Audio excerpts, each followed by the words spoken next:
O meu nome é Ana Alves da Silva e eu sou estudante do doutoramento em Relações de Trabalho, Desigualdades Sociais e Sindicalismo aqui na Universidade de Coimbra. O meu projeto de investigação doutoral chama-se Precariedade na Pequena Propriedade, um estudo aprofundado da condição de classe dos pequenos proprietários empresariais, e tem em vista precisamente tentar responder à interrogação que consta neste título, não é? Existirão ou não situações de precariedade na pequena propriedade empresarial, na pequena empresarialidade. E, portanto, eu faço este trabalho tentando aprofundar o estudo da condição de classe dos pequenos empresários e tentando também, por outro lado, responder a esta interrogação. E eu parti precisamente deste quadro. Este é um resultado de uma investigação do professor Elísio Estanque sobre o efeito de classe média, em que eu peço-vos desculpa porque de facto eu tinha estado mais legível, não é? A configuração é agora diferente. Mas este quadro mostra a identificação subjetiva de um conjunto de categorias de classe de uma amostra representativa da população portuguesa. Eu não quero analisar o quadro exaustivamente convosco, mas se nós olharmos a categoria de empregadores, e eu só fazer uma nota, é que estas categorias de classe que nós vemos aqui em linha são adaptadas da matriz de análise de classes de Eric Olin Wright, que é um autor da Sociologia das Classes Sociais, numa linha de análise marxista, em que se faz aqui a agregação de toda a categoria de empregadores. E o que nós podemos ver em coluna é a percentagem de empregadores, neste caso estou só a referir-me a esta categoria, que se identificam com a classe baixa, trabalhadora, média-baixa, média-alta e alta. E um dado muito curioso é que, de facto, 0% de empregadores se identifica com a classe alta. Os restantes, 44,6% identificam-se com a classe trabalhadora e baixa, e os restantes 55,4% identificam-se com as diversas categorias da classe média, mais com a classe média e média-baixa. E, portanto, este é um dado que, para quem estuda classes sociais e quem tem um percurso na Sociologia das Classes Sociais, é muito interessante, porque há, de facto, nas diversas matrizes de análise de classes que nós utilizamos para analisar a composição social, uma certa tendência para colocar os proprietários de empresas nas mais altas classes sociais. Na burguesia, são os detentores dos meios de produção. Portanto, há aqui um primado da determinação económica do posicionamento de classe, e nesta matriz, por exemplo, que estão a ver, está desformatada, peço-vos desculpa, nesta matriz que é de Eric Olin Wright, precisamente, de onde foi feita uma adaptação das categorias que vimos anteriormente, há uma diferenciação, por exemplo, entre pequenos empresários e burguesia capitalista. E esta diferenciação é, para além, é feita segundo alguns critérios, para além do critério da propriedade económica dos meios de produção, pelo critério da posse, do controle do processo de trabalho, do controle dos mecanismos decisórios na organização produtiva, mas depois quando olhamos para a operacionalização propriamente dita, é pelo número de assalariados das empresas que estamos a analisar que nós fazemos esta determinação da pertença de classe. Portanto, proprietários de empresas até 10 trabalhadores são classificados como pequenos empresários, com mais de 10 trabalhadores são classificados na burguesia, como pertencendo à burguesia, como sendo pequenos capitalistas. E esta é uma situação que perpassa diversas matrizes. Por exemplo, na matriz ACM, da Almeida Costa e Machado, que é da Escola de Lisboa, talvez a mais influente na sociologia portuguesa, os pequenos empresários caem na categoria de empresários, dirigentes e profissionais liberais. Portanto, todos os indivíduos, independentemente do grupo profissional ou do setor de atividade em que desenvolvam uma situação de empresarialidade, que empregam um trabalho de outrem, são considerados patrões e caem na categoria EDL. E eu creio, não quero estar a criticar esta matriz, porque não tenho provavelmente o estofo teórico e académico para fazer, mas há aqui uma interrogação que subjaz a este trabalho, que é: será, do ponto de vista analítico, pertinente agregar as diversas categorias de empresários com 10 trabalhadores, com 50, com 250, com 500 trabalhadores na mesma classe social, e ainda agregar a esta categoria os profissionais liberais, a burguesia dirigente e profissional? fica a interrogação.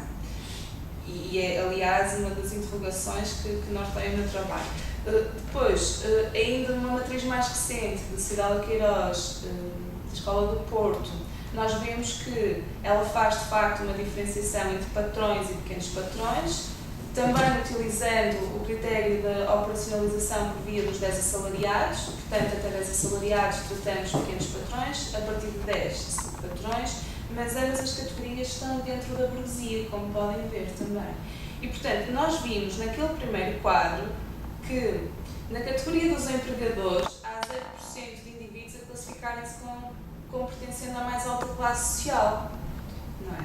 Portanto, a autoidentificação, a identificação de classe subjetiva é exatamente, é completamente diferente daquela que os sociólogos insistem em atribuir aos proprietários de empresas empregadoras. E, portanto, quando eu iniciei este trabalho, iniciei precisamente no sentido de encontrar as razões que subjazem a esta dissonância entre a classe construída, teoricamente, pelos cientistas sociais, que atribuem a pertença de classe à mais alta classe social desta categoria de empregadores, e, por outro lado, a identificação subjetiva, que é com a classe trabalhadora e com a classe média, maioritariamente. Portanto, para descobrirmos as razões que subjazem a esta dissonância, temos de olhar para o tecido empresarial. E era isso que eu queria que fizessem comigo, mas o gráfico não aparece, portanto vocês não podem olhar para o tecido empresarial como eu gostaria. Mas então, podemos imaginar. É uma pena, eu fico muito triste por não poderem ver. Enfim, de toda a maneira, eu posso dizer-vos que, por exemplo, quando olhamos para o tecido empresarial português numa perspectiva comparada com os países da OCDE, da própria Europa, e partimos para esta análise com um pressuposto que é muito difundido no discurso político-mediático. Portugal tem um tecido empresarial muito peculiar, muito diferente daquele que é o tecido empresarial dos países europeus ou até do mundo, e eu tenho a dizer-vos que este é um argumento absolutamente falso. Portugal não tem um tecido empresarial muito peculiar. De facto, nós temos um tecido empresarial que é marcado maioritariamente por microempresas. 95% das empresas do nosso tecido empresarial são microempresas, são empresas até 10 trabalhadores. Mas, por exemplo, no conjunto dos países da OCDE, a preponderância destas microempresas no tecido empresarial é de 90%. Na Grécia, por exemplo, é de 96,7%. Na Alemanha, que é um país que todos temos como referência, é de 82%. No Reino Unido, de 89%. Na França, de 94,7%. Portanto, pequenas empresas, nós estamos o nosso tecido empresarial tem cerca de 4%, de médios 0,6% e de grandes 0,09%. Que não são, portanto, não é uma estrutura que seja diferente ao nível da composição e das classes convencionais de empresas, diferente daquilo que acontece no resto do mundo, na Europa, na OCDE. Portanto, este argumento, desde logo, não é um argumento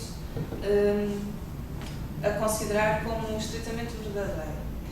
Mas, todavia, quando olhamos para o emprego por dimensão da empresa e comparamos os países da Europa do Sul com os países da Europa do Norte, aí sim há diferenças contrastantes. Não pela composição do tecido empresarial, mas pelo emprego que as diversas classes de empresas que compõem esse tecido oferecem. E, por exemplo, se em Portugal nós temos, como vos disse, 95% de microempresas, elas asseguram cerca de 42% do emprego. Na Grécia, asseguram 58%. Em Portugal, as micro e as pequenas empresas sozinhas asseguram 63% do emprego, e as grandes, que são 0,09% do nosso tecido empresarial, asseguram apenas 21%. Mas quando olhamos para os países da Europa do Norte e da Europa continental, por exemplo, no Reino Unido, como vos disse, tem também 89% de microempresas no seu tecido empresarial, vemos que estas micro apenas asseguram 17,2% do emprego. No nosso país assegura 42%. E as grandes, exatamente no sentido oposto, no Reino Unido asseguram 47% do emprego. Portanto, só para compararmos, em Portugal, as micro e as pequenas asseguram 63% do emprego, as médias e as grandes 36%. E numa estrutura invertida, no Reino Unido, as micro e as pequenas sozinhas 36,7% do emprego e as médias e as grandes 66,33%, exatamente o oposto daquilo que acontece no nosso país. Ou seja, aliás, é exatamente, opõem-se aqui os países da Europa do Sul e os países da Europa continental e da Europa do Norte. Ora, esta ideia de que a criação de empresas e a microempresarialidade pode ser uma via para tratar os problemas do desemprego nas épocas de crise, como que vivemos nos últimos anos, que está muito em voga, não é? É uma ideia perigosa, porque, embora de facto nós tenhamos 95% de microempresas no nosso tecido empresarial e elas assegurem a maior fatia do emprego em Portugal, é importante notar que destas microempresas, 63% delas são não empregadoras. Portanto, das 95% que existem, 63% não empregam ninguém para além do próprio empresário e apenas 32% empregam trabalho por conta do trabalho de outrem, não é? Portanto, e se de facto este discurso está muito em voga e nós ouvimos dizer que é importante a criação de empresas e das startups e é necessário sermos empreendedores e haver uma dinâmica de empreendedorismo e de criação de empresas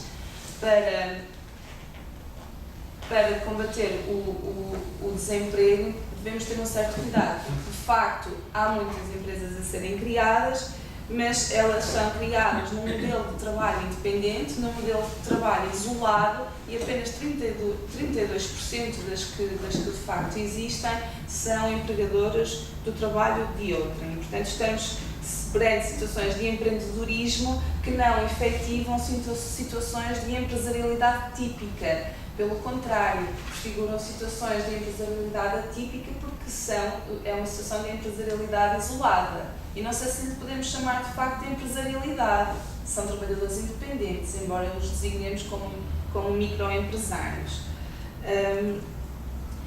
E depois, esta ideia, bem, este slide é o único que eu acho que vocês conseguem ver como eu o criei.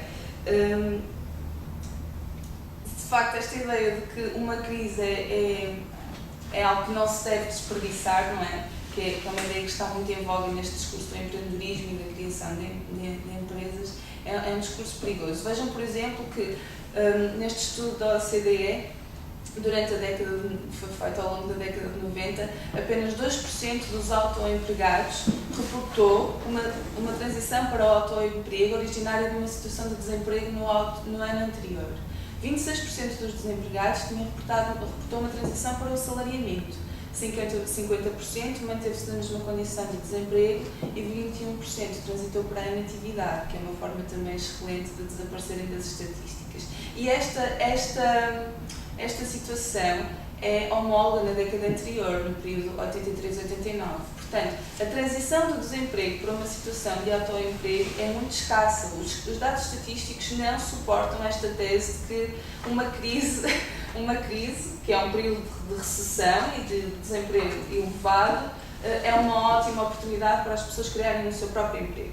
E não são só estes dados estatísticos que de facto demonstram a insustentabilidade desta tese. É porque se nós atendermos à dimensão média das empresas, não é de estranhar que as micro tenham uma dimensão média de uma pessoa e meia. Neste quadro vocês também conseguem ver os dados, embora não tão bem quanto eu gostaria. Mas vejam, por exemplo, não conseguem ver, mas a primeira coluna é das microempresas, a segunda das pequenas, a terceira das médias, a quarta das grandes. Nós temos, aqui, estes dados são do INE, por isso divergem um bocadinho dos dados da OCDE. Aqui temos 96% de microempresas, têm uma dimensão média de uma pessoa e meia e partilham uma fatia de mercado em volume de negócios de apenas 17%.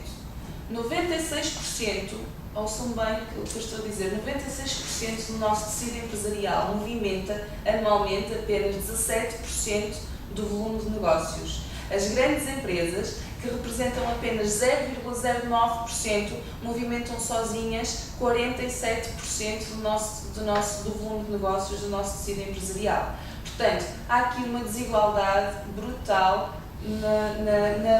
na distribuição do volume de negócios pelas diversas classes dimensionais de empresas. Quando eu comecei a estudar este assunto, quando mostrei inicialmente estes dados a um colega, que por acaso até foi o Alfredo, e ele disse-me, porque eu designava isto como um desequilíbrio de mercado.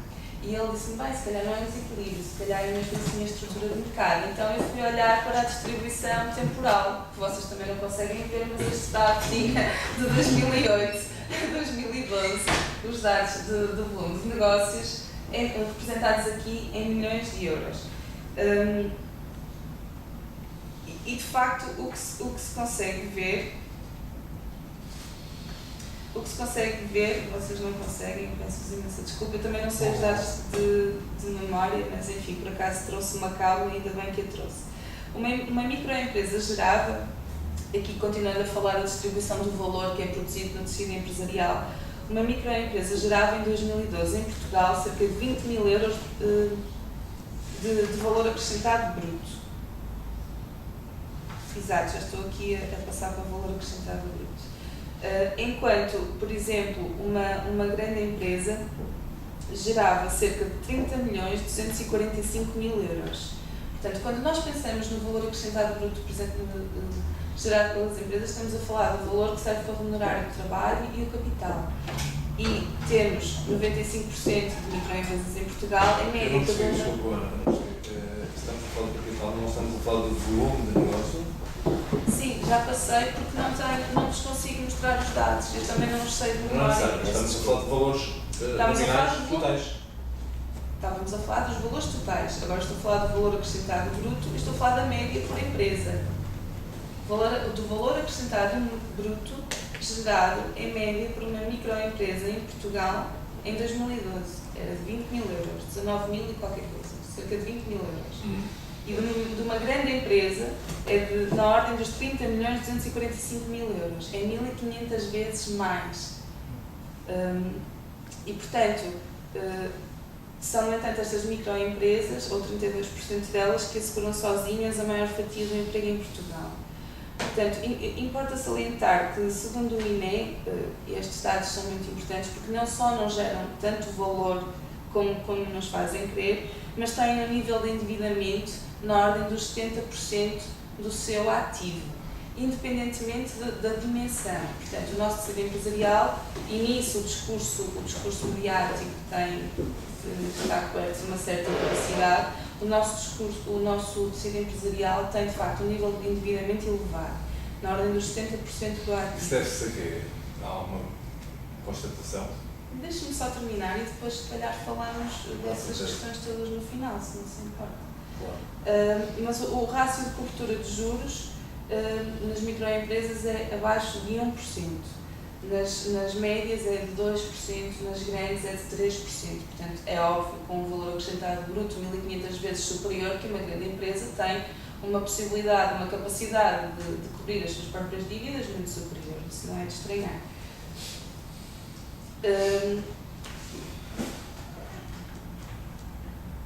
Ora, se 95% do tecido empresarial só movimenta 17% do volume de negócios e se partilha uma fatia tão ínfima do valor acrescentado bruto criado pelo setor, não se pode estranhar que a sua situação seja de facto precária e que daqui resultem situações de falência e insolvência muito elevadas. Vejam, finalmente, um gráfico que eu vos consigo mostrar, que segundo os dados da Direção-Geral de Política de Justiça, entre 2007 e 2013, o número de processos centrados nos tribunais de primeira instância por falência, insolvência e recuperação de empresas aumentou 444%. 2007 e 2013. Em 2013, de 2013 para 2014, no mesmo período homólogo, que é o terceiro trimestre, aumentou outra vez 4 vezes. Portanto, de 2007 a 2014, aumentou 8 vezes o número de processos centrados nos tribunais judiciais de primeira instância por situações de falência, insolvência e recuperação de empresas. E é muito interessante ver também que os escalões de valor dos processos de que estamos aqui a falar são de facto escalões de valor relativamente baixos. Vejam outra vez 2007 a 2015. O escalão de valor de dívidas entre 1.000 e 10.000 euros, 9.999, aumentou na ordem dos 20%. Diminuiu o escalão acima também na ordem dos 20% e diminuiu ainda o escalão seguinte de 50.000 ou mais euros de dívida na ordem dos 5%. Portanto, não só há cada vez mais falências de empresas, mas também essas falências são cada vez mais por valores de dívida muito baixos ou relativamente baixos.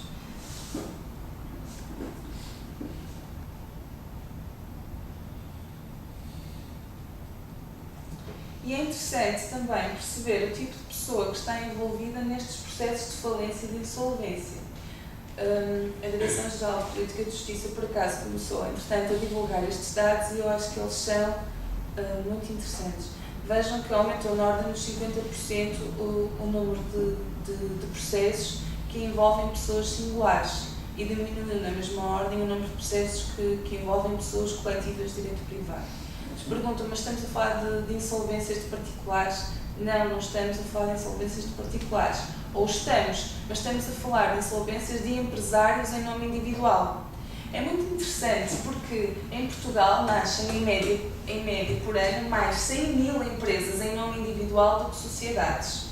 Porque é mais fácil a pessoa instalar-se como empresário fazendo como empresário em nome individual, até do ponto de vista fiscal, contabilística é mais fácil, pode aderir a um regime de tributação de contabilidade simplificada e faz os descontos, por exemplo, como um trabalhador independente.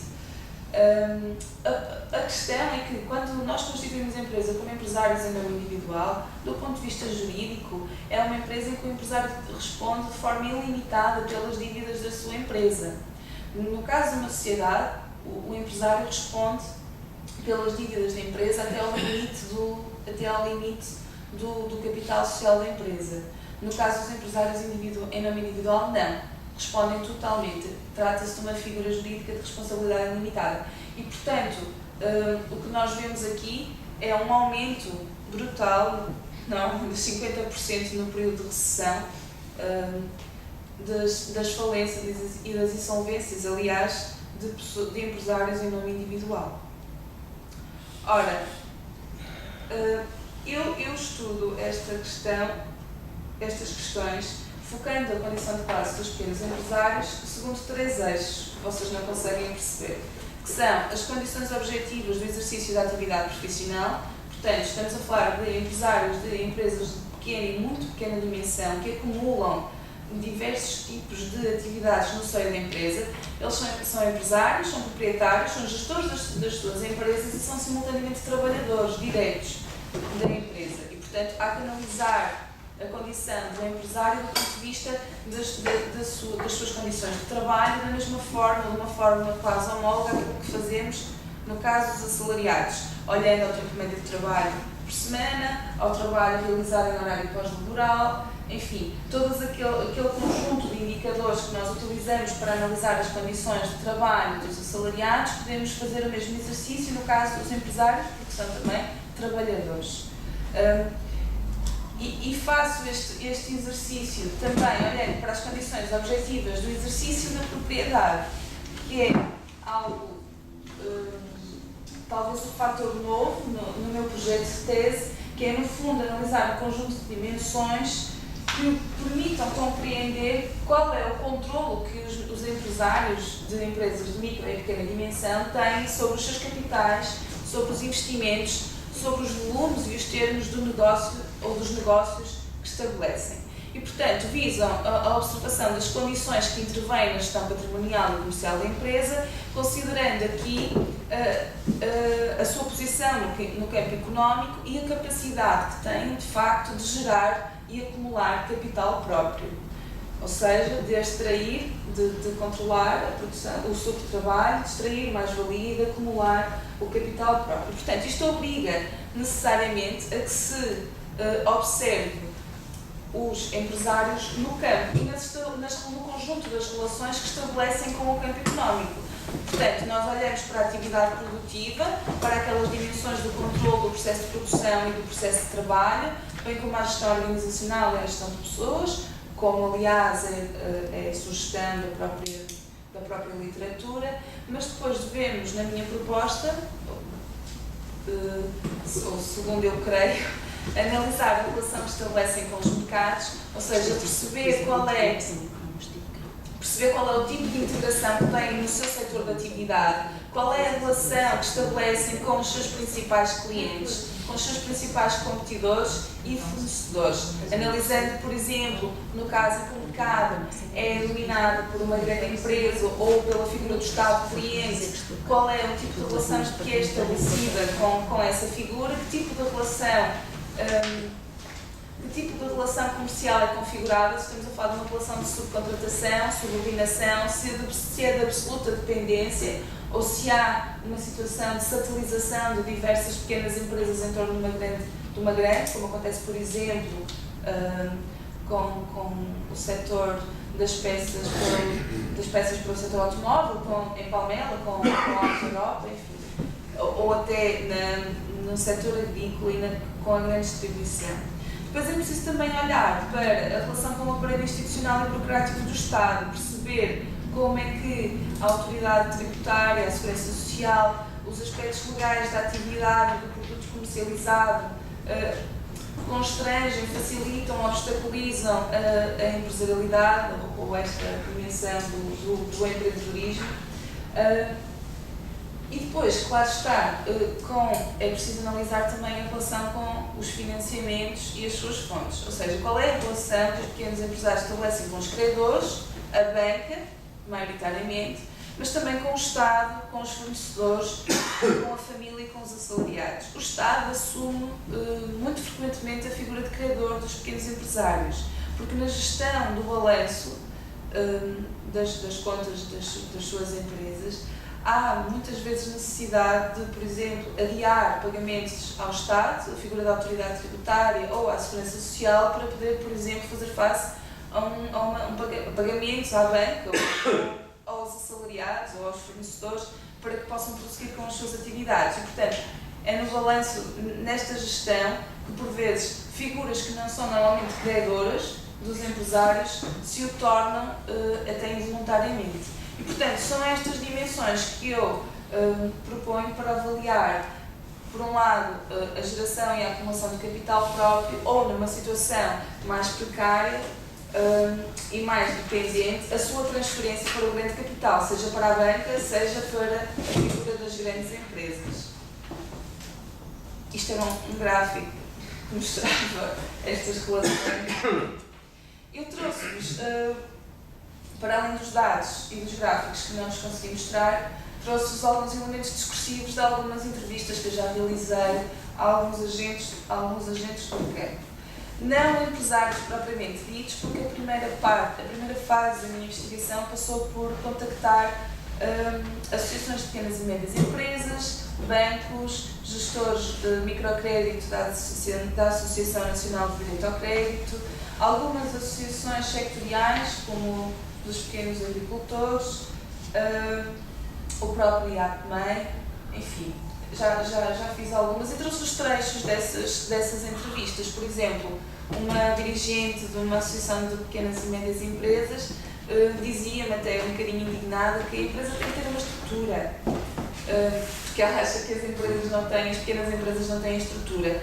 E porquê? Porque de facto todas as pessoas fazem tudo. O proprietário é o patrão, entre aspas, dizia ela, é empresário, faz a distribuição, a esposa trabalha na fábrica, mas também faz a administrativa. Eu lembro-me bem deste caso, era um caso de um industrial que produzia caixas de cartão. Ele fazia tudo e tinha, dizia-me ela, tinha muito receio de externalizar ou de criar parcerias de produção, porque talvez até por uma cultura de negócio de proteger o segredo, não sei bem, porque ele não falou na primeira pessoa, mas como não externalizam, nem contratam, porque têm medo de contratar, porque sabem que a sua situação é precária e podem não ter trabalho, não ter encomendas de um dia para o outro. não querem contratar. E, portanto, o patrão faz a gestão da empresa, faz o trabalho administrativo, o cônjuge, neste caso era uma esposa, auxilia no trabalho, na distribuição e na execução até do produto propriamente dito.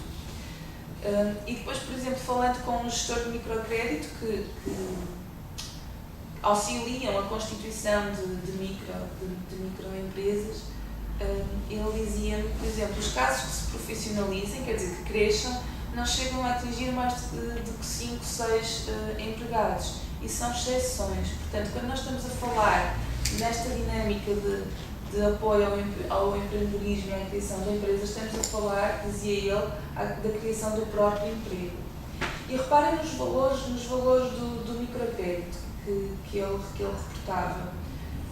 Rondam entre os 1.000 e os 12.500, sendo o valor médio à volta dos 8.000, que é exatamente naquela ordem de valores de dívidas que vimos nas estatísticas da Direção-Geral de Política de Justiça, que aumentaram em 50% os casos de insolvências.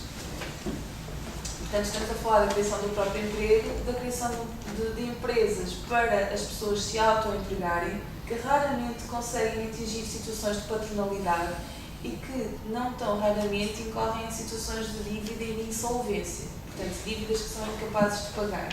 E se o fazem na figura de empresários em nome individual, são dívidas pelas quais respondem pessoalmente e podem perder os seus bens pessoais para a liquidação das mesmas. Reparem aqui como é que é tratada a questão da banca. A banca é um problema para as empresas, dizia esta pessoa. Muito dificilmente um pequeno empresário tem acesso ao crédito. A não ser que o empresário, imagina um jovem empresário, tenha uma casa ou um terreno ou não sei o quê, que possa hipotecar e dar como garantia. E mesmo assim é difícil, porque eles, que são os bancos, não querem casas nem querem terrenos. E depois dizíamos os gestores de microcréditos, os chavão é este: os bancos só emprestam a quem tem dinheiro ou a quem apresentar garantias. E que garantias são? São reais, de poder dar os seus bens pessoais como garantia ou um depósito. Portanto, estamos a falar de pessoas que hipotecam as suas próprias vidas para criarem uma empresa e para que se conseguirem inserir no mercado de trabalho.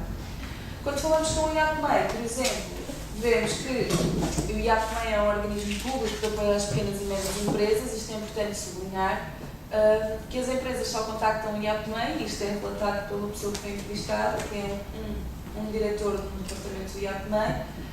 Só contactam o IAPMEI quando têm necessidades de financiamento ou dificuldades de relação com os credores. E vejam, os principais credores aqui que falham nos pagamentos são a Administração Fiscal e a Segurança Social. Porque se não pagarem ao banco, envolvem-lhes um processo de penhora. E depois, porque assim, se dependerem do Estado, para, por exemplo, se candidatarem a obras ou situações de subcontratação, de contratação de recursos do Estado, têm necessariamente de ter uma ficha limpa, não é? Não podem dever nada, absolutamente, nem à Administração Fiscal, nem à Segurança Social. Se trabalham para outros setores que são mais independentes da administração pública, então aí há a possibilidade de jogar com folhas de pagamentos à Administração Fiscal e à Segurança Social, que isso não inviabiliza a continuidade da atividade. Portanto, é nesta gestão que muitas vezes a Administração Fiscal e a Segurança Social se veem na qualidade de credores. É muito curioso também notar, por exemplo, que aquilo que os entrevistados reportaram é que a Administração Fiscal tem um papel absolutamente coercivo com os pequenos empresários, ao contrário da Segurança Social, que permite, por exemplo, planos de pagamentos às prestações das dívidas que são acumuladas, que permitem aos empresários manter uma situação regularizada, pelo menos do ponto de vista formal, com a Segurança Social. E quando lhe perguntava, por exemplo, com a relação com as grandes empresas, ele dizia: bem, uma grande empresa é quase supra a associação empresarial, um tipo de uma multinacional. Se quiser falar com o ministro, marca uma reunião para amanhã. Portanto, esta desigualdade estrutural entre empresários de empresas de pequena e muito pequena dimensão e de grande dimensão é algo que perpassa os dados, não só os estatísticos, mas como vêm até os dados das entrevistas que são realizados. E eu perguntava-lhe como é a relação das micro e das pequenas empresas com a grande empresa, e ele dizia-me, bem, a relação com a grande empresa é marcada pela relação cliente-fornecedor, em que a grande empresa é cliente, por vezes a única, num setor ou numa dada região. Isto significa o quê? Que se aquela grande empresa deslocaliza a sua atividade, há um setor de micro ou pequenas empresas que estão ali dependentes daquela grande empresa que deixam de ter atividade. E não só as empresas, mas também os seus trabalhadores, que ficam sem trabalho. E o que eles fazem é muito interessante, porque eles ajudam quase numa lógica até de substituição de importações, ajudam a diversificação dos clientes, ajudam a que os pequenos empresários, os microempresários que fornecem as grandes empresas e que as têm frequentemente como únicas clientes, diversifiquem o seu mercado e comecem a fornecer para outras empresas, o que lhes dá mais autonomia dentro do setor de atividade. E, portanto, a situação é descrita como dramática pelos entrevistados. Por exemplo, aqui neste fragmento de discurso, a pessoa dizia que se a empresa vai em insolvência e, por exemplo, ele, o empresário, ou ela se responsabilizou perante um banco, ele ou a mulher responsabilizaram-se pessoalmente, puseram lá a assinatura, então o banco vai sobre os seus, não apenas sobre o património da empresa, mas também sobre o seu. E ela aqui fala dos sócios, isto é muito interessante, porque eu dizia-vos há pouco que no caso das sociedades os empresários respondem até ao valor do capital social. Mas e depois, do ponto de vista, na realidade não é bem assim, porque o sócio pode ser fiador da sua própria empresa. Portanto, se não arranja um fiador, no momento de constituição da empresa ou da contração de um crédito, ele vai ser fiador da sua própria empresa. E se a empresa entrar numa situação de insolvência, como ele foi fiador, ou se assinou avais e letras em que se responsabilizou pessoalmente pelas dívidas que estavam a ser contraídas, então ele responde também pelas dívidas da sua empresa. E por fim, um dado interessante da Organização Internacional do Trabalho, que não existe para Portugal e mesmo nos países para os quais estão disponíveis estes dados, eles não são, as séries temporais não são certas. Vejam, por exemplo, o número de pessoas empregadas a viver abaixo da linha da pobreza nacional por situação na profissão entre 2011 e 2013. No caso da Finlândia, que é para o país para o qual temos aqui mais dados, vejam que em 2011 havia 7% dos empregadores numa situação de vida abaixo da linha da pobreza, definida para a Finlândia. No caso dos trabalhadores por conta própria, que já vos expliquei ser a grande maioria, a situação da grande maioria dos microempresários, 18,7%. No caso dos empregadores, a percentagem até aumentou em 2013. Na Grécia, trabalhadores por conta própria a viver abaixo da linha da pobreza nacional são na ordem dos 21%, empregadores na ordem dos 9%. E, portanto, a pergunta que vos deixo é a mesma pergunta que eu faço no meu projeto, não é? Será que podemos falar de situações de precariedade na pequena propriedade empresarial?